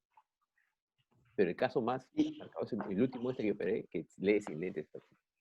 Yo no sé, Interesante. yo no creo que vale la pena poner multifocal en estos pacientes, ¿no? Pero en todo caso, ¿Y sí, qué? tienes razón. Un E2 podría ser la única opción. ahora, a veces, Sí. a ver, al menos, sí, yo tampoco le pondría un multifocal a una córnea que tiene muchas aberraciones con una queratotomía radial, ¿no? A veces hasta le hacen queratotomía radial y después le hacen un LASIK ahí, ¿no? Entonces, unas cosas así Más medias todavía. locas. Álvaro, Álvaro, sí, Ah, mucho no, peor. Álvaro, y poner, quería preguntarle a ustedes, ¿y qué opinan de este nuevo lente de Tegnis, el Enhance, ¿no? Enhance, que es un Hansen. monofocal con una profundidad, ¿no? De foco, pero sigue siendo monofocal. ¿Qué opinan ustedes de colocar estos lentes en este tipo de pacientes, ¿no? Porque es como un híbrido, ¿no? No Claro. sé, Víctor, ¿qué opinas, doctor Ruiz? Bueno, ese lente es raro que podría ser, es un monofocal, obviamente, ¿no? Habría que ver de todas maneras la aberración esférica que tiene, ¿no? Lo más probable es que sea negativa, ¿no? Lo más probable estos pacientes lo recomendable es poner que sean esféricos o positivos, ¿no? En micras, hablando de micras. Así es. Pero, claro, a veces uno piensa, ¿no? De este paciente, pues de lo que ve y ¿qué va a ser una 0,25 o 0,27 de más de aberración? ¿Qué tanto le va a perder el paciente? ¿No? Va a ganar con eso, ¿no? Pero eso podría ser una buena opción, ¿no? O sea, puede ser que le dé mejor visión. Mira, no. Es un lente nuevo, relativamente nuevo, ¿no? Bueno, no tenemos experiencia, ¿no? Pero podría ser una alternativa. Yo no tengo experiencia con ese lente. Creo que si le pueden activar el audio al doctor Arce, creo que ha vuelto a entrar, pero sigue, sigue apagado el audio. Pero sí, ahora, Bueno, yo lo veo apagado. No, lo tiene apagado él, pero si quiere activarlo, lo puede activar. ya lo activé yo. No sé. Porque nos está hablando del conoide de Sí. Sturm Ahí está. y sobre la profundidad de foco. Doctor Arce, creo que ya está activo. Queratotomía radial es muy difícil pensar en un lente difractivo multifocal. Hasta un refractivo multifocal es medio complicado. Y una forma fácil es no solamente ver las aberraciones. ¿Cuáles son las aberraciones que están aumentadas en la queratotomía radial? El trifoil y especialmente el cuatrifoil. ¿Ok? Y definitivamente quinta, sexta, séptima orden, si también hay un problema de ojo seco, por ejemplo. Coma, puede haber coma, pero no hay mucho, si no hay una zona donde el codo de la queratotomía radial se protruye más. Eh, Aberración esférica, definitivamente es aberración esférica positiva, la zona central de 3 milímetros, si es muy plana, va a tener una aberración esférica superior a 0,50 micras. Entonces, cualquier lente asférico negativo es adecuado, pero no colocaría una lente multifocal, especialmente si vemos al mapa Total Corneal Power. El mapa Total Corneal Power nos está dando la focalización de los rayos de luz al cruzar la córnea. Y entonces, imagínense la multifocalidad de la córnea está en este Total Corneal Power Map. Ahora, eso tiene que encajarse perfectamente con la multifocalidad concéntrica del lente intraocular. Bueno, pues, ahí fácil es decir, no, mejor no me meto a problemas, ¿no? Vean siempre el mapa de poder total de la córnea. Es el consejo que les doy. Si no saben leer las aberraciones, vean el mapa y con eso simplemente ya se dan una idea de si esa córnea, esa óptica de la córnea es compatible con la óptica del lente. Ok, Doc, muchas gracias. Y Álvaro, ¿un lente tórico sí le pondrías a un post-RK o una post-queratotomía radial? Sí, Yo sí le pondría, ¿no? yo sí. Sí, ahí no hay mucho. En el caso que presenté, pues felizmente no tenía, ¿no? Viste que tenía un ojo 0,1 y el otro tenía, creo, 0,75. No era para un tórico. Sí.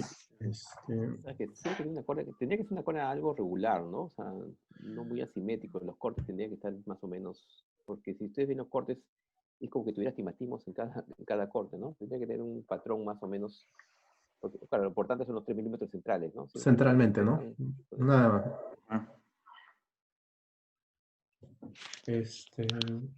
¿Hay alguna otra pregunta? Ya. em, Algo que quería aportar es que, por ejemplo, a veces cuando estamos terminando la cirugía, cuando entramos de manera corneana en una posqueratotomía radial, bueno, a veces a mí me gusta ponerle, no sellar, o sea, no hacer la hidratación lateral, ¿no? Porque a veces se puede abrir un poco con la presión. Y prefiero hacer un stromal pocket, que es una centesis que no penetra la córnea por encima de la incisión principal, hidratando esa parte al final de la cirugía. No se hace previo a la entrada para no tensionar la parte lateral de la incisión principal al momento de hidratar, ¿no? Bueno, creo, doctor Ruiz, que ya el día de mañana va a haber una exposición con el doctor Reate y la doctora Jennifer Chávez. Agradecerles al doctor Álvaro Cáceres, al doctor Héctor Núñez y también al doctor Carlos Arce, que ha tenido la gentileza de comunicarse desde Brasil, también al doctor Muro y al doctor Ruiz.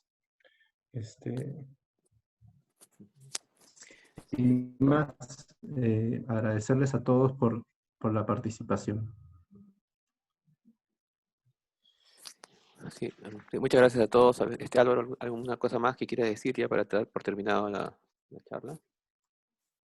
No, bueno, como les había comentado, pues, ¿no? De que sí, estos son casos bastante desafiantes y que, como le digo, tendríamos que tener la mayor cantidad de instrumentos mientras más tengamos y comparar varios calculadores y leer bien la topografía, pues nos ayudará a tener mejores resultados y que los pacientes en todo caso sepan esto, ¿no? Eso es lo que básicamente quisiera que se lleven, que los pacientes sepan de que podemos tener sorpresas refractivas a pesar de los mejores cálculos y que el paciente esté consciente, ¿no? De que eso, porque ¿qué pasa? Que estos pacientes, como ya se hicieron cirugía refractiva previa, son bastante demandantes, ¿no? Entonces, para una cirugía de catarata van a ser también demandantes.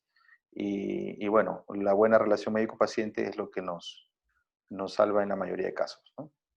Eso es todo. Muchas gracias, doctor Ruiz.